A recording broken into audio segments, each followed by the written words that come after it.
Wannan da kuke gani wani jirgi ne cike da mutane a daidai lokacin da aka sace shi. Wannan shine Liu, matukin jirgi na gari, wanda burin shi shine ya kai fasinjansa inda za su je lafiya. Amma wata rana a shekarar 1996, wani abin takaici ya faru lokacin da ya ɗauko fasinja daga Ethiopia da wasu daga wasu ƙasashen daga Afirka, wanda jirgin ya kasance yana ɗauke da fasinja mutum 175. Suna cikin tafiya, katsam sai wasu mahara mutum uku suka tashi suka tafi kai tsaye zuwa inda matukin jirgin suke. Suka zare musu makami kuma suka ce suna ɗauke da bom.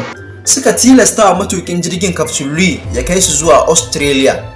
Amma sai ya faɗa musu matsalar ita ce, jirgin ba shi da isasshen mai saboda ba a mai lissafin zuwa can ba.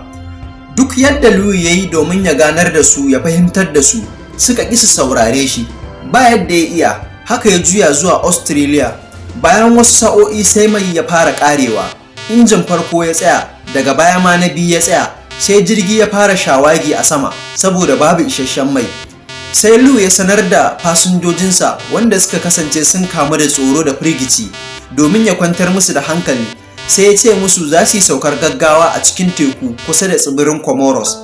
Haka kuwa aka yi, wanda a daidai lokacin da jirgin yake faɗowa, wata daga cikin masu hutawa a gabar tekun ta ɗau wannan bidiyon.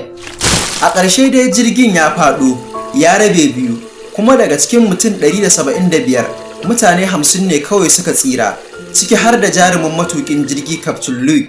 Sauran kuwa har da maharam ba wanda ya rai. Wannan lamari ya zama ɗaya daga cikin hijacking mafi muni a tarihin jiragen sama.